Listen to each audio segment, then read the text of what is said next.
नमस्कार साथियों। 2024 की लोकसभा चुनाव प्रचार खत्म हो चुका है और कल अंतिम दिन है जहां 7वें चरण का चुनाव होगा। आज मैं जो हमारा चुनाव प्रचार था 13 अप्रैल से, उसके बारे में कुछ कहना चाहता हूं। हमने 77 दिनों में चुनाव आयोग को 118 शिकायतें प्रस्तुत की।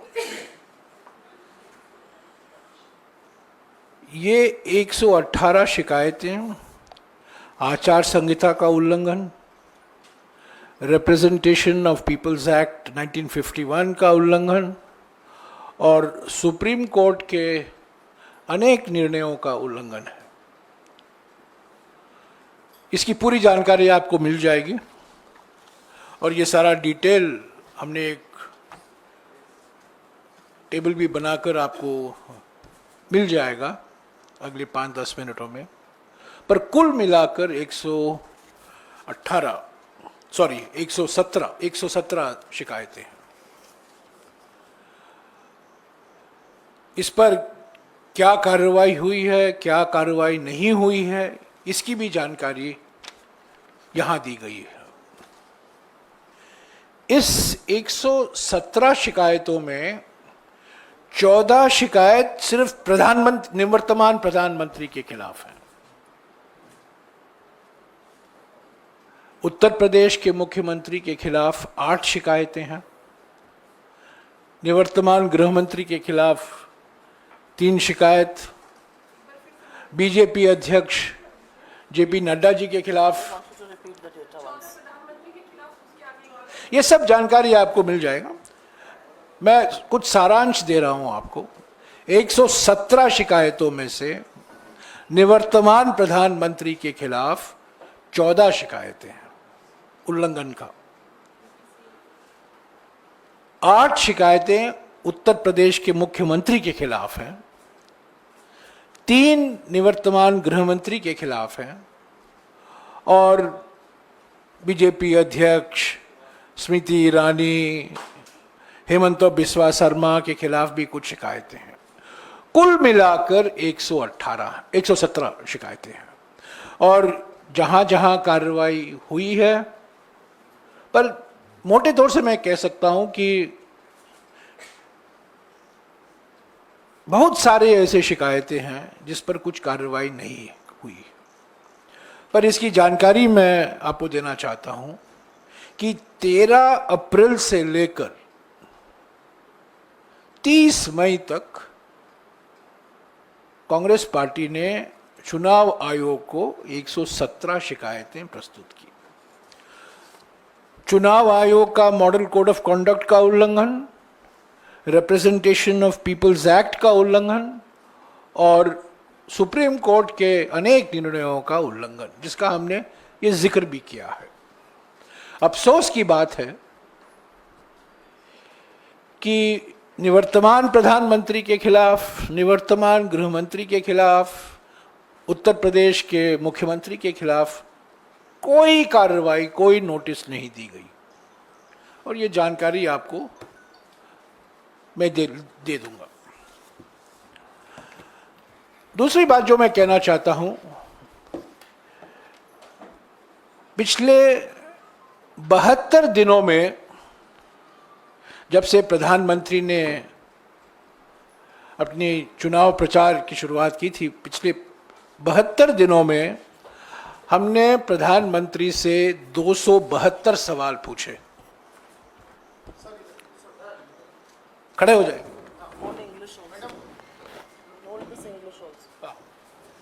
ये अंग्रेजी और ये हिंदी है।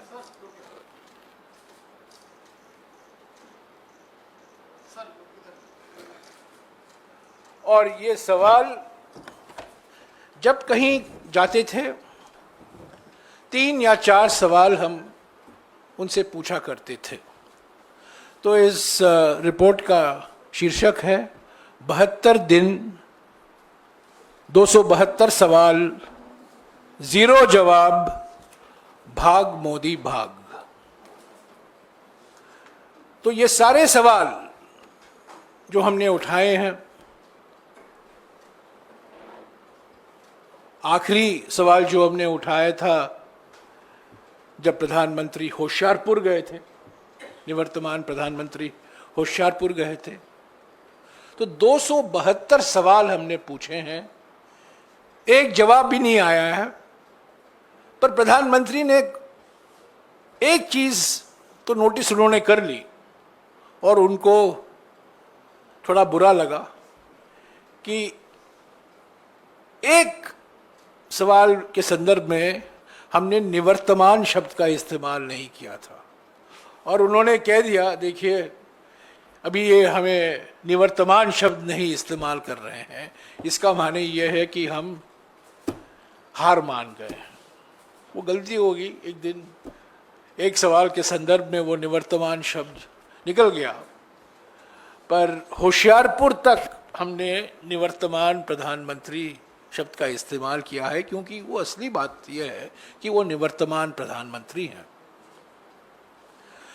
तो ये सवाल भी आपको मिल जाएगा।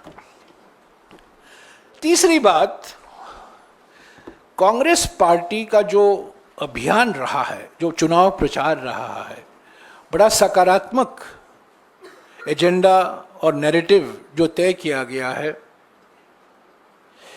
ये भारत जोड़ो न्याय यात्रा का नतीजा है। पहली बार 23 जनवरी 2024 को राहुल गांधी जी ने गुवाहाटी में हमारे 5 न्याय का कार्यक्रम की घोषणा की थी।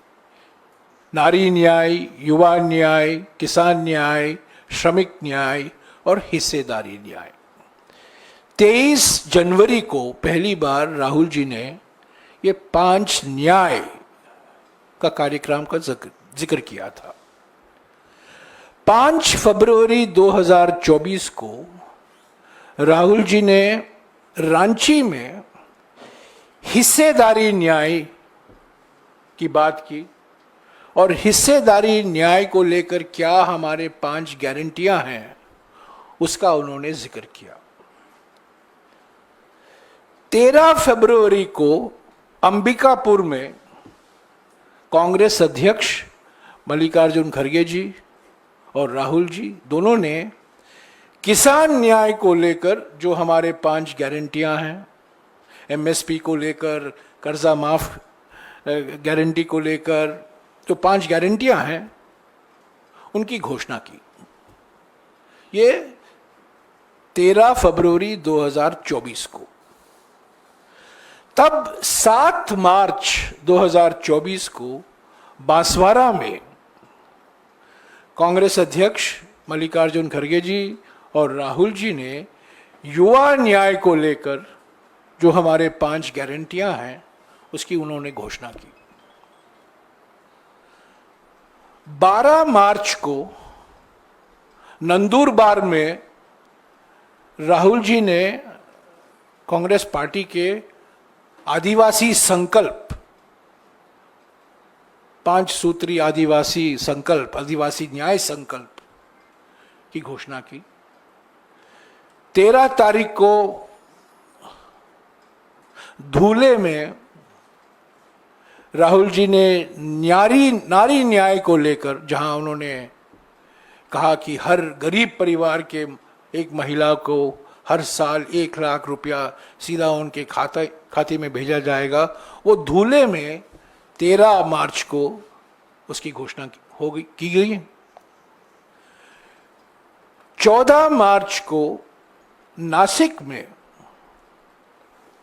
जहां हमारे शरद पवार साहब भी मौजूद थे, शिवसेना के नेता भी मौजूद थे, नासिक के एक मंडी में राहुल जी ने किसान न्याय को लेकर फिर से जो हमारी गारंटियां हैं उन्होंने दोहराया और अंत में 16 मार्च को कांग्रेस अध्यक्ष मल्लिकार्जुन खड़गे जी ने बेंगलुरु में श्रमिक न्याय को लेकर जो हमारे 5 गारंटियां हैं उसकी उन्होंने घोषणा की।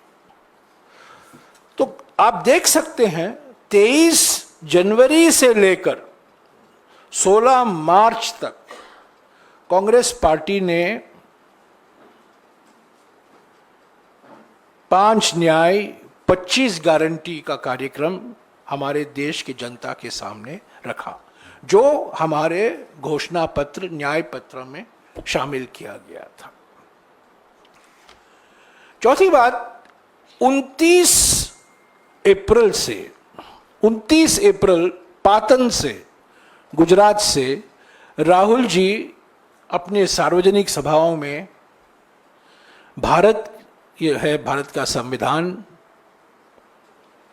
इन्होंने इसको दिखाकर, अपने रैली में दिखाकर जो हमारा संकल्प है, जो हमारा गारंटी है सामाजिक न्याय को सुरक्षित रखने का, जाति जनगणना करवाने का, और जो 50% सीमा है अनुसूचित जाति, अनुसूचित जनजाति और पिछड़े वर्गों के लिए जो आरक्षण है, जो सुप्रीम कोर्ट ने जो 1992 में सीमा तय किया था, उसको बढ़ाने का गारंटी भी राहुल जी ने किया। ये 29 अप्रैल से ये अपने हर सभा में, हर रैली में ये किताब, भारत का संविधान, ये दिखाते थे और हमारी गारंटियां को दोहराते थे।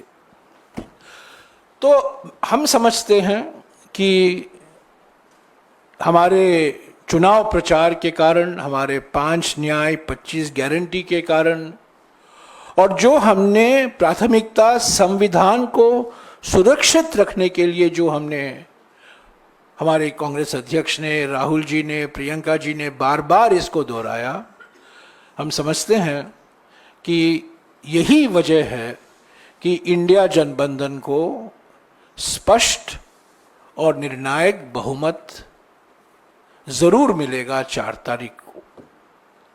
मैं अभी, मेरे 2 सहयोगी पवन खेरा जी हैं और सुप्रिया श्रीनाथ जी हैं, मीडिया और पब्लिसिटी को लेकर जो हमारा एक समग्र मीडिया और पब्लिसिटी अभियान था वो पवन जी आपको बताएंगे। और सोशल मीडिया में जो हमने इस बार परिवर्तन आया और आप देखने लगे कि सोशल मीडिया में हमारी आलोचना की जाती थी कि आप बहुत पीछे हैं बीजेपी की तुलना में, किस तरीके से हमने हमारी सोशल मीडिया की रणनीति बनाई और क्या उपलब्धियां हुई, सुप्रिया जी आपको बताएंगी। तो पहले मैं पवन जी से गुजारिश करूंगा और उसके बाद सुप्रिया जी बोलेंगी। धन्यवाद जयराम जी।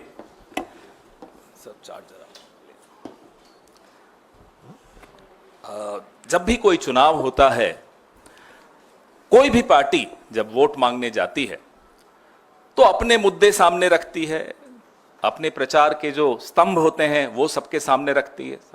ये हमारा एजेंडा है, ये हमारा नैरेटिव है, ये हमारी नीतियां रहेंगी। और जो सत्तारूढ़ दल है वो बताता है कि ये हमारा ट्रैक रिकॉर्ड है, 10 साल या 5 साल हमने ये किया और ये नहीं कर पाए तो इस कारण से नहीं कर पाए, आने वाले वक्त में अगले 5 साल में हम ये करके दिखाएंगे। तो कांग्रेस पार्टी न से न्याय पे हमने अपना प्रचार अडिग रखा। जैसा कि जयराम जी ने अभी आपको बताया, हमने नारी न्याय, किसान न्याय, युवा न्याय, ऐसे 5 न्याय हमने आपके सामने रखे, देश के सामने रखे। और हमारे जो प्रधानमंत्री हैं, जिनको जयराम जी निवर्तमान कहते हैं, थोड़े दिनों में भूतपूर्व कहेंगे, प्रधानमंत्री जी ने और उनकी पार्टी ने म से अपना प्रचार रखा। मंदिर, मंगलसूत्र, मछली, मटन, मुसलमान, महात्मा, मेडिटेशन। मुजरा बीच में आया था, माफ करिएगा, मुजरा भी बीच में आ गया था। अब आप लोगों की चैनल्स पे मेडिटेशन बताया मैंने सर। अब वो ध्यान लगाने चले गए, जाना भी चाहिए। पूरे 10 साल ध्यान भटकाया जिस आदमी ने, अब वो ध्यान लगाने चले गए। और ऐसा लाइव ध्यान, कभी लाइव मेडिटेशन सुनी आपने? 9 कैमरा लगे हुए, अलग अलग पोज दिखाए जा रहे हैं। मछली पकड़ने पर पाबंदी लगा दी 3 दिन। 3000 पुलिस वाले रक्षा में खड़े हो गए उनकी। पर्यटक नहीं आएंगे। जितने भी समुद्र की तरफ खिड़कियां या दरवाजे होटलों के खुलते हैं, वो कमरे खाली। 7 स्टार ध्यान इसको कहा जाता है। हम जब नारी न्याय की बात कर रहे थे, हम जब गरीबों को न्याय दिलाने की बात कर रहे थे, तो नरेंद्र मोदी जी ने कहा कि मंगलसूत्र छीन लेंगे, ये भैंस छीन लेंगे, ये आपकी टोटी खोल के चले जाएंगे। अजीब सी वाहियात सी बातें सुनने को मिली इस कैंपेन में। 140 करोड़ लोगों का प्रधानमंत्री, 10 साल का प्रधानमंत्री, टोटी चोरी, भैंस चोरी, ऐसी ऐसी बातें इस प्रचार में आपने वहां से सुनी। जयराम जी ने मुझे कहा कि मैं अपने प्रचार की बात करूं, वो हमारे प्रचार की बात अधूरी होगी जब तक उनके प्रचार की बात नहीं करें। क्योंकि लोग तुलना कर रहे थे कि एक तरफ मल्लिकार्जुन खड़गे जी, राहुल गांधी जी, प्रियंका गांधी जी इस सरकार को जवाबदेह बना रही हैं, इनसे सवाल पूछ रहे हैं, इनसे पूछ रहे हैं कि साहब आपने ये क्यों नहीं किया, बेरोजगारी क्यों बढ़ी, महंगाई क्यों बढ़ी, महिलाओं के खिलाफ अत्याचार क्यों बढ़ा, जो कि एक विपक्ष का काम है। हम 5 साल लगातार ये सवाल पूछते आए, और लेकिन जब हम अपनी विजन, अपने जवाब सामने रख रहे हैं, तब भी हम वो सवाल दोहराएंगे। ये अपेक्षा हमसे लोग रखते हैं, इसलिए हम पूछ रहे थे। लेकिन उस वक्त प्रधानमंत्री जी क्या कर रहे थे वो आपने देखा। जो प्रधानमंत्री की भाषा थी, कुछ वक्त के लिए तो हमारे सुप्रिया जी के जो काउंटर पार्ट हैं अमित मालवीय जी, वो घबरा गए कि मेरी नौकरी खतरे में आ गई, मोदी जी तो ट्रोल बन गए। ऐसा ट्रोल प्रधानमंत्री हमने कभी नहीं देखा जो इस बार देखने को मिला। मन की बात करते करते मटन की बात करने लग गए। बताइए, उनको हमारे प्रचार से ऐसे भटक गए। ये मैं अपनी खुद की पार्टी की तारीफ करूंगा कि हमारे प्रचार ने नरेंद्र मोदी के प्रचार को पटरी से उतार दिया। अपनी बात, वैसे कुछ कहने लायक उनके पास था भी नहीं, अगर होता तो कह देते। अपनी बात उनकी कुछ नहीं थी। कल परसों खड़गे साहब ने बताया आपको प्रेस वार्ता के जरिए कितनी बार उन्होंने मोदी का नाम लिया, और कितनी बार कांग्रेस का नाम लिया, कितनी बार राहुल जी का नाम लिया, बीच बीच में नेहरू जी का भी नाम लिया। लेकिन देश को यह नहीं बताया कि आपने किया क्या, आप करने क्या वाले हैं। 400 पार का जब नारा दिया इन लोगों ने, और 400 पार के नारे के बाद जो इनके मंसूबे थे, इनके कुछ नेताओं ने बताने शुरू किया। अनंत हेगड़े, ज्योति मिर्धा, दिया कुमारी, अरुण गोविल, लल्लू सिंह, इन तमाम नेताओं ने मंसूबे बताए कि संविधान बदल देंगे। उस दौरान हमारे नेता राहुल गांधी, हमारी नेता प्रियंका गांधी, हमारे राष्ट्रीय अध्यक्ष मल्लिकार्जुन खड़गे जी, हमारे जयराम रमेश जी जहां जहां प्रचार में जाते थे, संविधान को बचाने की मुहिम छेड़ दी। प्रचार एक तरफ, चुनाव एक तरफ, चुनाव आते रहते हैं, जाते रहते हैं। लेकिन हमारी पार्टी के नेताओं को यह लगा कि अब ज्यादा आवश्यक हो गया है संविधान और लोकतंत्र को बचाने की मुहिम छेड़ना। और वो मुहिम हमारे नेताओं ने, हमारी पार्टी ने बहुत जिम्मेदारी से, बहुत बखूबी निभाई, बहुत अच्छी तरह वो मुहिम छेड़ी। हर देश के हर नागरिक के जुबान पे संविधान शब्द आ गया था। सबको ये चिंता होने लगी कि ये संविधान वाकई खतरे में है, और संविधान बहाना है, आरक्षण पे निशाना है। ये बात लोगों के दिमाग में बैठ गई। ना केवल आरक्षण पे निशाना है, हमारे आपके जो हुकूक हैं, हक हैं, अधिकार हैं, उन पर भी निशाना है। ये जो आज कैमरा सामने दिख रहे हैं, ये सब बंद हो जाएगा। आप मानिए ये बात को। अगर ये व्यक्ति जो भूतपूर्व होने वाले हैं, अगर ये चुनाव जीत जाते किसी गलती से भी, तो आप लोगों का ये सब बंद हो जाता। हम लोग यहां नहीं होते, जेलों में होते, और आप अपनी ईएमआई के संघर्ष में चल रहे होते। ये होने वाला था। ये देश खतरे की एकदम मुहाने पे आ चुका था। उसको बचाने की एक जो जिम्मेदारी हमारे नेताओं ने ली, हमारी पार्टी ने ली, वो वाकई काबिले तारीफ है। और इतना परेशान हुए नरेंद्र मोदी जी, इतने भटक गए वो। अपने ही दोस्तों पर आरोप लगा दिया कि ये टेम्पो भर भर के पैसे भेजते हैं। जयराम जी और मैं रोज सुबह सुबह एआईसीसी के बाहर आके देखते थे कोई टेम्पो आए, कोई टेम्पो आया ही नहीं। एक बार वो टेम्पो निकलते थे, एड्रेस कहीं और का दे दिया था उनको, वहां चले जाते थे। एक टेम्पो नहीं आया, आया होता तो आपको और ज्यादा हम विज्ञापन देते, बता रहा हूं आपको। और इतना वो भटके कि अभी तक तो भगवानों की आपस में लड़ाई कराते थे। जो हमारे बुजुर्ग नेता जो रहे नहीं, अब नेहरू जी की लड़ाई पटेल से करा दी थी, सुभाष चंद्र बोस जी की लड़ाई करा दी थी, अब रविवार की लड़ाई शुक्रवार से करा दी जाते जाते। क्या रविवार को छुट्टी क्यों है, ईसाइयों का यह प्रभाव है? अरे प्रधानमंत्री जी 10 साल हो गए आपको, ये मुद्दे हैं आपके पास कि रविवार को छुट्टी होनी चाहिए या नहीं होनी चाहिए। वो जब बोल रहे थे उस दिन सोमवार था, उससे एक दिन पहले छुट्टी ली थी उन्होंने, प्रचार नहीं किया था। जयराम जी ने ट्वीट किया था कि आज प्रचार नहीं कर रहे। तो मैं आपको बताने की कोशिश कर रहा हूं कि कैसे उनका प्रचार भटक गया और कैसे डिरेल हो गया, जिसको इंग्लिश में कहते हैं। जाते जाते उन्होंने एक और बात ज्ञान की कर दी। ज्ञान के तो वो सागर है, एंटायर पॉलिटिकल साइंस है।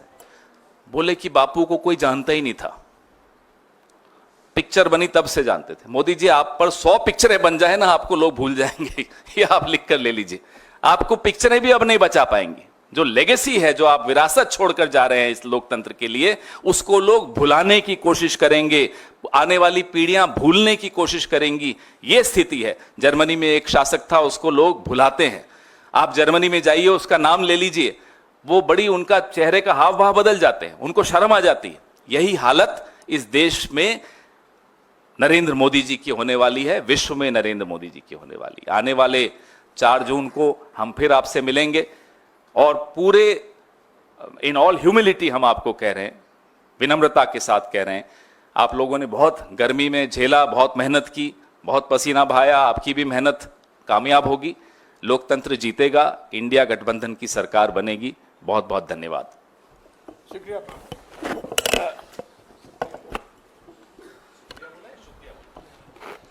बहुत बहुत धन्यवाद पवन जी। आप कह रहे थे इन पर पिक्चरें 100 बन जाएं, एक बनी थी, 2 बार रिलीज हुई थी, फिर भी मुंह की खाई। पप्पा ने वॉर तो रुकवा दी, मीम नहीं रुकवा पाए इस चुनाव में। ये असलियत है सोशल मीडिया की।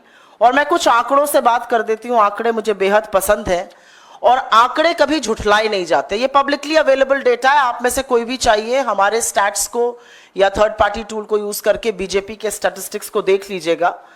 और ये दिखाता है कि लोग क्या सुन रहे थे इस चुनाव में, लोग क्या सुनना चाहते थे, लोग किसकी बात सुन रहे थे, लोग किन मुद्दों से प्रभावित हो रहे थे, लोगों का ध्यान किसने आकर्षित किया हुआ था। मैं आपको पहले डेटा देती हूं YouTube का, क्योंकि मेरा मानना है और तमाम लोगों का भी मानना है कि सोशल मीडिया के जितने भी प्लेटफॉर्म्स थे उसमें सबसे जरूरी प्लेटफॉर्म इस बार YouTube था, क्योंकि वीडियो की बहुत खपत थी और YouTube जिस तरह से गूगल लोडेड आता है बहुत बहुत ज्यादा प्रचलित था।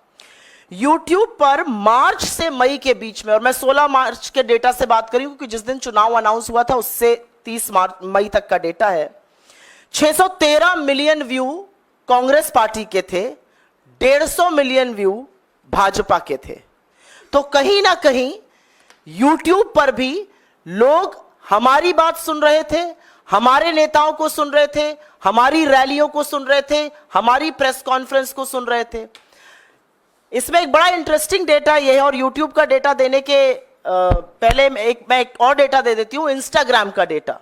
इंस्टाग्राम को बड़ा यूथ फ्रेंडली माना जाता है, ज्यादातर यूजर्स जो होते हैं वो यंग होते हैं।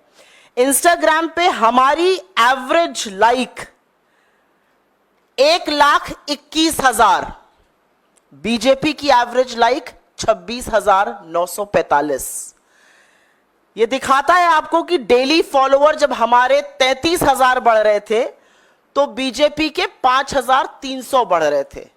तो कहीं ना कहीं जो युवा देश है, जो यंग है, जो इस चुनाव का निर्धारण करेंगे, जो निर्णय करेंगे कि सरकार किसकी बनेगी, वो कांग्रेस की बात सुन रहा था, कांग्रेस के नेताओं की बात सुन रहा था, कांग्रेस का नैरेटिव सुन रहा था, कांग्रेस के उठाए मुद्दों की बात सुन रहा था। और यही नहीं, YouTube पर भी जो 53% हमारे यूजर्स हैं वो 34 वर्ष से आयु में कम है। हमने करीब 350 से ज्यादा रैली, प्रेस कॉन्फ्रेंसेस और स्पेशल इवेंट्स लाइव किए। हमारे इंप्रेशंस ट्विटर पे जबरदस्त उसमें बढ़त हुई। एवरेज लाइक हमारे ट्विटर पे बीजेपी से कई गुना ज्यादा है। यही स्टोरी फेसबुक की है, यही स्टोरी यूट्यूब की है, यही स्टोरी इंस्टाग्राम की है। लेकिन यह स्टोरी क्यों है? और मुझे लगता है जयराम जी ने और पवन जी ने इसका एक आपको लेखा जोखा दे दिया है। सोशल मीडिया कोई दूसरे प्लैनेट पर चलने वाला जीव जंतु नहीं है। सोशल मीडिया पॉलिटिक्स में, आज की पॉलिटिक्स में रियल पॉलिटिक्स जो ग्राउंड पर हो रही है, जो कार्यकर्ता कर रहा है और जो सोशल मीडिया का वॉरियर कर रहा है, वो एक तरह से पैरेलल एक दूसरे के पूरक होकर चल रहे हैं। और इसीलिए क्योंकि हम मुद्दों पर अड़े रहे, क्योंकि कांग्रेस के प्लेटफॉर्म्स पर लोगों को अपने मतलब की बात, अपना रोजगार, अपनी महंगाई कम, अपनी गरीबी, अपनी गिनती की बात सुनाई दे रही थी, इसलिए लोग हमसे ज्यादा एंगेज हुए। हमने ज्यादा एंगेजिंग कंटेंट बनाया, हमारा कंटेंट ज्यादा फ्रेश था, हमारा कंटेंट यूनिक था। हमने गुब्बारे दिखाए जिसको आप एक उंगली से फोड़ सकते थे। हमने महिलाएं दिखाई जिन्होंने कहा कि दिन भर व्हाट्सएप पढ़ पढ़ के जिस सरकार को बनाया है उसको हटाना है। और ये पूरा कुछ करने में हमने सरकार को कटघरे में खड़ा किया।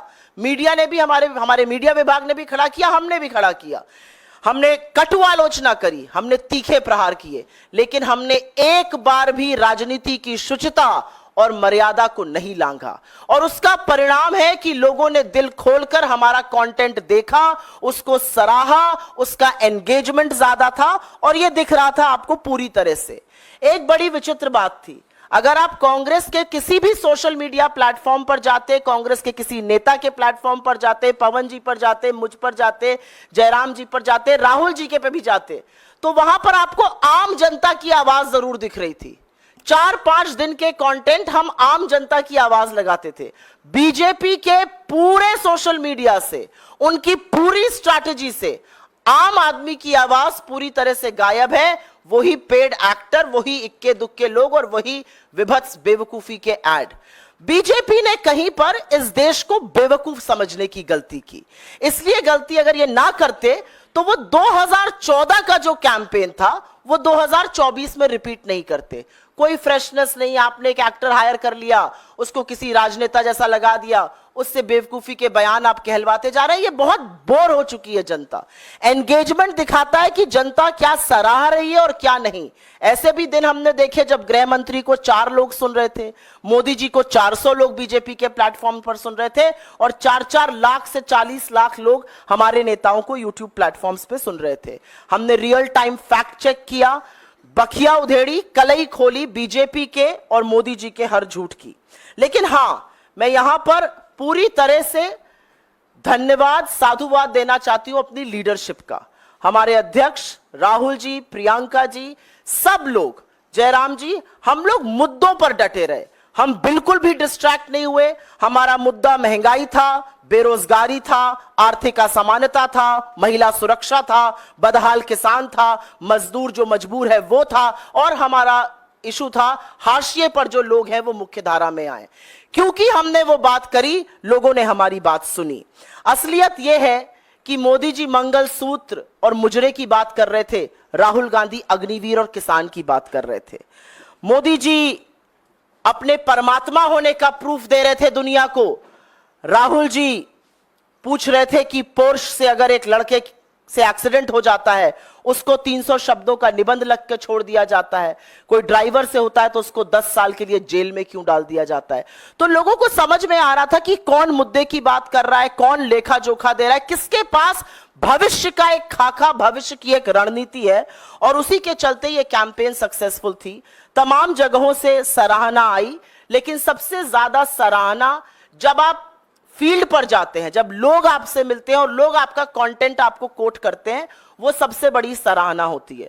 मेरा अपना मानना है कि पूरी टीम ने मिलकर काम किया। Social media department, media department, हमारा वॉर रूम, राहुल जी की जो कम्युनिकेशन टीम है, हम सब ने मिलकर काम किया और एक अच्छा नैरेटिव तय किया। और असलियत यह है कि 2024 के चुनाव का नैरेटिव कांग्रेस पार्टी ने, कांग्रेस की लीडरशिप ने तय किया और मजबूर किया मोदी जी को। और उसी से घबराकर, उसी से बौखलाकर वो ऊल जलूल बात करने लगे। लेकिन ये देश जो बेरोजगारी से, महंगाई से, आर्थिक असमानता से जूझ रहा है, ये बिल्कुल मूड में नहीं था आपकी बात सुनने के लिए। इसके पास आपके जुमलों के लिए वक्त नहीं है। इस देश ने बड़े तरीके से वोट डालकर अपना मत दे दिया है। मैं आज ही उत्तर प्रदेश से लौटी हूं और पुनः वापस जा रही हूं अपना वोट डालने, और दावे के साथ कह सकती हूं, चौंकाने वाले प्रमाण आपको, जिसको तथाकथित बीजेपी का गढ़ कहा जाता है, वहां से आने वाले हैं। और इसलिए आ रहे हैं क्योंकि लोगों को एक उम्मीद, लोगों को एक भरोसा, लोगों को एक आशा हो चुकी है हमारा प्रचार प्रसार, हमारा कैंपेन, हमारी लीडरशिप की बात सुनकर, कि एक नेता सामने ऐसा है जो आंख में आंख डालकर आपसे सच बात कर रहा है, जिसको स्क्रिप्टेड इंटरव्यूज की, जिसको धनबल की, जिसको एजेंसी की, जिसको 80-80 इंटरव्यू की जरूरत नहीं है। वो सीधे आपसे बात कर रहा है। उसने एक भी इंटरव्यू नहीं किया, 80 इंटरव्यू साहब ने किए, एक भी नैरेटिव नहीं बना पाए। नैरेटिव बनाना तो दूर, अपनी मिट्टी पलीद खूब की, अपने आप को अजीबोगरीब बातें कहकर, गरीब हो जाए सब क्या कहकर, परमात्मा का स्वरूप बनाकर, मुजरे की बात करके, लोगों के सवालों को कचड़ा कहकर। मेरा अपना मानना है कि जनता ने मन बना लिया है, और एक पूरी टीम की तरह हम जो हासिल कर पाए प्रचार प्रसार के माध्यम से बहुत अच्छा था। और मुझे पूरी आशा और विश्वास है कि 4 जून को यह परिणाम में तब्दील होता हुआ जरूर दिखेगा। शुक्रिया। आपको ये जो इलेक्शन कमीशन की शिकायतें हैं आपको मिल गया होगा अब तक, और ये जो रिपोर्ट है भाग मोदी भाग, जो 272 सवाल है जिसका कोई भी जवाब नहीं है, वो भी आपको मिल गया होगा। कुछ सवाल? हाँ जी। मेरा सवाल ये है कि जैसे आपने जो डेटा दिया कि जो आपने चुनाव आयोग से शिकायत क्या कुछ ऐसे इसका भी डेटा है कि कितने बार चुनाव आयोग ने आप लोगों को नोटिस जारी किया या उनको नोटिस जारी किया, उस पर एक्शन हुआ हो? नहीं, हमको भी नोटिस आए। आप जानते हैं कि हमने एक शिकायत की थी प्रधानमंत्री के खिलाफ, उस संदर्भ में उन्होंने प्रधानमंत्री को तो नोटिस नहीं भेजा, राहुल जी को भी नहीं भेजा, पर राहुल जी निशाना तो थे, पर खरगे जी को नोटिस आया और वहाँ नड्डा जी को नोटिस गया। पर जो हमारी शिकायत थी, जो 14 हमने प्रधानमंत्री, व्यक्तिगत रूप से हमने प्रधानमंत्री की भाषा के खिलाफ और उनके चुनाव प्रचार के खिलाफ जो हमने शिकायत की थी, उस पर कोई उन्होंने कार्रवाई नहीं की। अफसोस के साथ कहना पड़ता है, हम बार बार हर हफ्ते हम चुनाव आयोग से मिला करते थे और हम उनसे गुजारिश करते थे कि इस पर कार्रवाई हो, पर अफसोस की बात है कि 117 टोटल, कुल मिलाकर 117 शिकायतें हैं, उनमें से 14 सीधे प्रधानमंत्री से जुड़े हुए। जयराम जी, आप लोगों ने शिकायत की थी कि प्रधानमंत्री एक और बात मैं कहना चाहता हूँ, ये जो 117 शिकायतें हैं, ये AICC की तरफ से शिकायतें हैं। हमारे जो PCC हैं, Tripura PCC, Assam PCC, UPCC, Rajasthan PCC, वो अपना शिकायत अपने चुनाव आयोग में करते थे। ये सेंट्रल इलेक्शन कमीशन यानी स्टेट चुनाव आयोग नहीं, यहाँ के चुनाव आयोग AICC की तरफ से हमने 117 शिकायतें की हैं। ये 77 दिन का आंकड़ा है। पहला शिकायत हमने 13 तारीख मार्च को किया था और आखिरी शिकायत हमने 30 तारीख को, ये आप जानते हैं, ये गहरे चिंतन को लेकर हमने किया है। सर, जयराम जी, जो आपने आखिरी शिकायत की थी 30 तारीख को, उसमें आपने अपील की थी, चुनाव आयोग से मांग की थी कि प्रधानमंत्री के मौन व्रत के लाइव टेलीकास्ट पर रोक लगाई जाए, और ये चुनाव आयोग का मतलब चुनाव आचार संहिता का उल्लंघन है। लेकिन चुनाव आयोग ने माना कि ये चुनाव आचार संहिता का उल्लंघन नहीं है। इसको कैसे देखते हैं आप? चुनाव आयोग ने सीधे खारिज किया। मैं आपको पढ़कर सुनाता हूँ कि हमने शिकायत की थी प्रधानमंत्री के खिलाफ। ये complaint against the meditation trip of Mr. Modi taking place from 30th May 2024 to July 1st 2024 as a way of indirectly violating the silence period to continue his campaign। तो इसको लेकर हमने शिकायत की थी, पर अभी तक इस पर कोई कार्रवाई नहीं हुई है। नहीं, हमको कुछ जानकारी मिली नहीं है। चुनाव आयोग ने स्वीकारा हमारी शिकायत को, पर कोई कार्रवाई नहीं। हर एक शिकायत के खिलाफ जो कार्रवाई की गई है उसकी जानकारी मैंने आपको दी है। जयराम जी, 14 शिकायतें हैं प्रधानमंत्री की। ये पहली बार, कभी नहीं हुआ ऐसे हमारे चुनाव के इतिहास में, पहली बार प्रधानमंत्री के प्रचार के खिलाफ 14 शिकायत हमने की है, पहली बार। जयराम जी, आप सीधे तौर पे ये कह सकते हैं कि आप चुनाव आयोग पे सवाल उठा रहे हैं? 2004 में चुनाव 20 दिन के अंदर हुए। पहला सवाल तो उठता है 42 दिन क्यों लगे? डिजिटल इंडिया बन गया, स्टैंड अप इंडिया बन गया, सब इंडिया बन गया। 2004 में 20 दिन लगे थे चुनाव खत्म करने के लिए, इस बार 42 दिन लगे हैं। कुछ कारण होंगे, हमें तो पता नहीं है, पर यह भी एक सवाल है।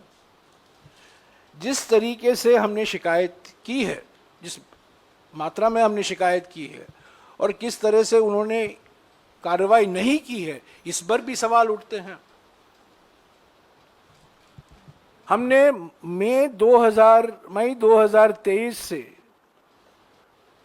चुनाव आयोग से टाइम मांगा था वीवीपैट को लेकर, उस पर भी चुप्पी थी, हम मिल नहीं पाए। और आप जानते हैं कि हमारे दबाव के कारण चुनाव आयोग ने जो जानकारी उनको देना चाहिए था, जब चुनाव खत्म होता है 1 दिन के अंदर या 2 दिन के अंदर, पहले चरण की जानकारी 11 दिन के बाद उन्होंने दिया, आप जानते हैं, और सुप्रीम कोर्ट को भी कहना पड़ा। तो कई सवाल उठते हैं चुनाव आयोग के व्यवहार पर। चुनाव आयोग एक संवैधानिक संस्था है, हम चुनाव आयोग का बहुत सम्मान करते हैं, पर अफसोस की बात है कि इस बार निष्पक्षता हमें दिखाई नहीं दिया। सुप्रिया जी, एक सवाल इधर से है।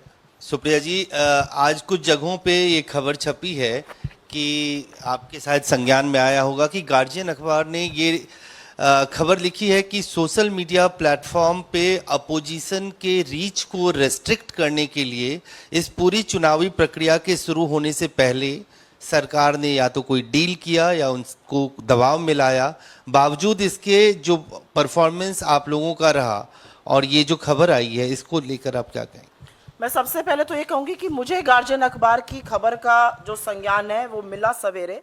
मैं ना इसका खंडन कर सकती हूँ ना इसकी पुष्टि कर सकती हूँ, क्योंकि मेरे पास ऐसे कोई सबूत नहीं है।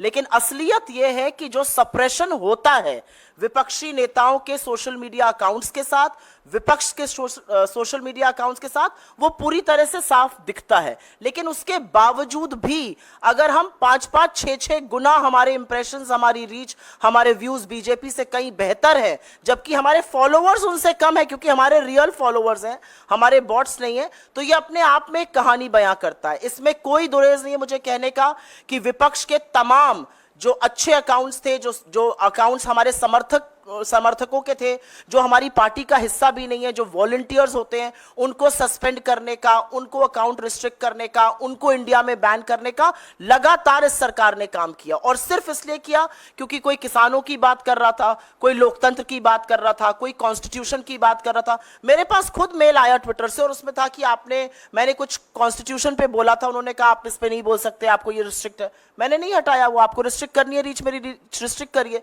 पर मेरा अपना मानना है कि जिस तरह से सरकार दखल अंदाजी करती है, जिस तरह से सरकार सोशल मीडिया प्लेटफॉर्म्स को मैनिपुलेट करने का, जिस तरह से ministry of IT and information लिखती है चिट्ठियां इन प्लेटफॉर्म्स को, वो किसी से छुपा हुआ नहीं है। और वो कई बार उन्होंने खुलकर सामने आकर भी कहा है कि ऐसा ऐसा लिखकर आया है, हम इससे सहमत नहीं है, लेकिन क्योंकि सरकार की ओर से लिख के आया है, हमें इस अकाउंट को बैन करना पड़ रहा है। लेकिन उसके बावजूद भी अगर हम इतना अच्छा परफॉर्म कर रहे हैं तो कुछ तो हमने अच्छा किया होगा।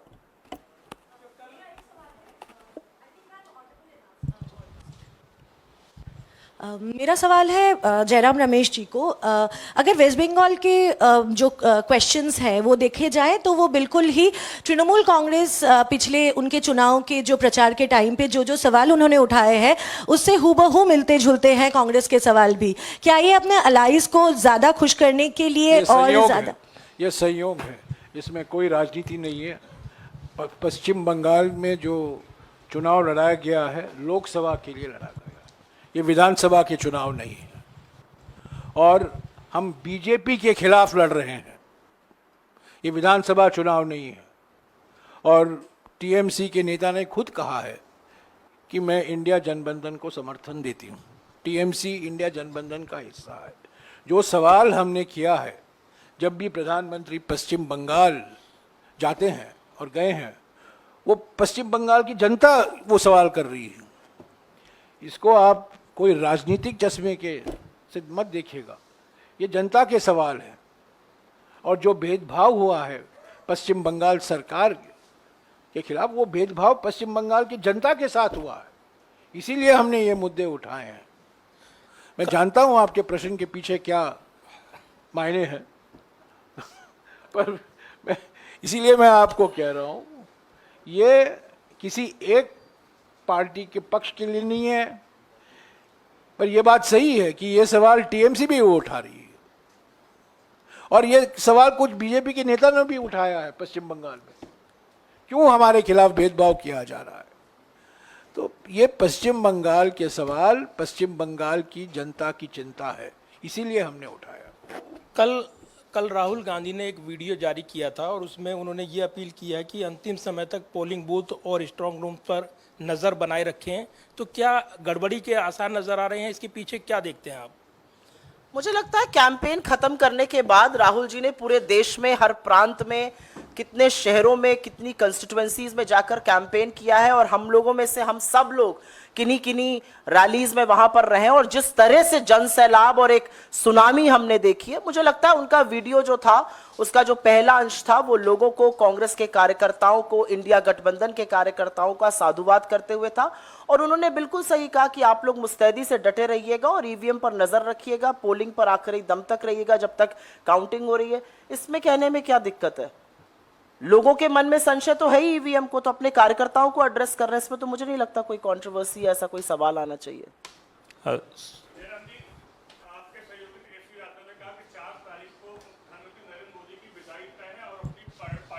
के लिए हमारे चाचा नीतीश जी पलटी मारेंगे। अगर नीतीश वापस इंडिया गठबंधन में आते हैं तो क्या आप लोग स्वीकार करेंगे उन्हें?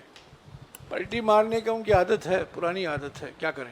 4 तारीख को करेंगे क्या, मुझे जानकारी नहीं है, पर उनको, उनके बावजूद हमको जनादेश मिलने वाला है, इंडिया जनबंधन को जनादेश मिलने वाला है। जेडीयू की कोई ज़रूरत नहीं होगी जनादेश मिलने के लिए। आप देखेंगे बिहार के जो नतीजे आएंगे वो बहुत आश्चर्यजनक होगा, और पलटी की कोई ज़रूरत नहीं होगी। सुप्रिया मैम, आपसे सवाल था इधर से। अगर जो लोग पलटी करना चाहते हैं उनको हम रोक नहीं सकते ना। सुप्रिया मैम, आपने पूरा डेटा एनालाइज कर लिया, किस ये डेटा हम आपके साथ साझा भी कर नहीं, वही मैं कह रहा हूँ, आपने एनालाइज ये भी कर लिया कि किस एज ग्रुप ने देखा, कितना देखा, रीच भी कर ली। तो आप लोगों ने ये भी क्या एनालाइज कर लिया कि कितने वोट आपको पड़ रहे हैं और कितनी सीटें आप लेके आ रहे हैं? स्पष्ट बहुमत की सरकार बन रही है, ये जयराम जी ने कहा। मुझे नहीं लगता कि ये कुछ हंसी मजाक की बात है, क्योंकि जो डेटा हमारा है वो फैक्चुअल डेटा है, वो पब्लिकली अवेलेबल डेटा है। ये डेटा हमने अपने घर में बैठ के खादान में तो बनाया नहीं है।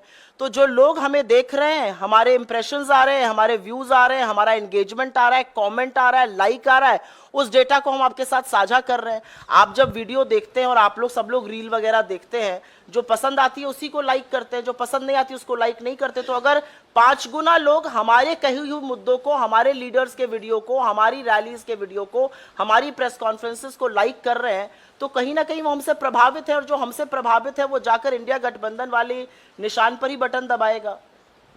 Supriya ma'am, ma'am, 2 questions. First is that Prajwal Revanna is now being taken into the custody, but a lot of leaders focus on the election campaign. But sir, it is related to, because many of the leaders have questioned about the timing also, that why such date is being used. Let's focus. This press conference is on the election campaign. Your question is an important question. I'll answer it separately. Haji, sir, प्रचार का अंतिम दिन भी चला गया, आपका last phase का कल चुनाव है, तो आपके पास इतने सारे आंकड़े आ गए हैं, तो किस आधार पर कांग्रेस के पास ये कहना है कि वो गठबंधन के साथ पूर्ण बहुमत आ रही है? उत्तर प्रदेश है, आप जहाँ पे आपकी परफॉर्मेंस जैसा कि सुनने में आ रहा है आउटस्टैंडिंग है, तो वो क्या कारण है और पार्टी कुल कितनी सीटें लेकर आ रही है? मैंने आपको पहले दिन 2 चरणों के बाद जो रुझान आए थे, मैंने कहा था कि इंडिया जनबंधन को स्पष्ट और निर्णायक जनादेश मिलना तय हो गया है।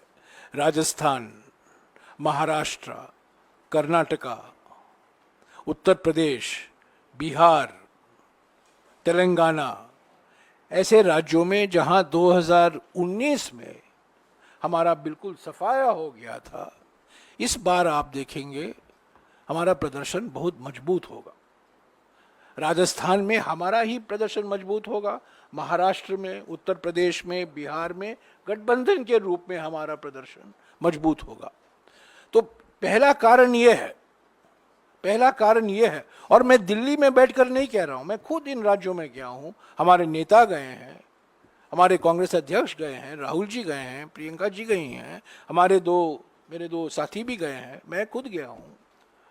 और जो 2019 में जो माहौल था इन विशेष तौर से इन राज्यों में, इसमें मैं हरियाणा भी जोड़ूंगा, इसमें मैं पंजाब भी जोड़ूंगा, हम लोग सब लोग पंजाब से आ रहे हैं, पंजाब भी जोड़ूंगा इसमें। पर पंजाब में 2019 में हम शिखर तक पहुंच गए थे, पर हरियाणा, राजस्थान, महाराष्ट्र, कर्नाटक, तेलंगाना, उत्तर प्रदेश, बिहार में हमारा सफाया हो गया था। तो पहला कारण यह है कि 2019 की तुलना में इन 7-8 राज्यों में हमारा प्रदर्शन मजबूत है।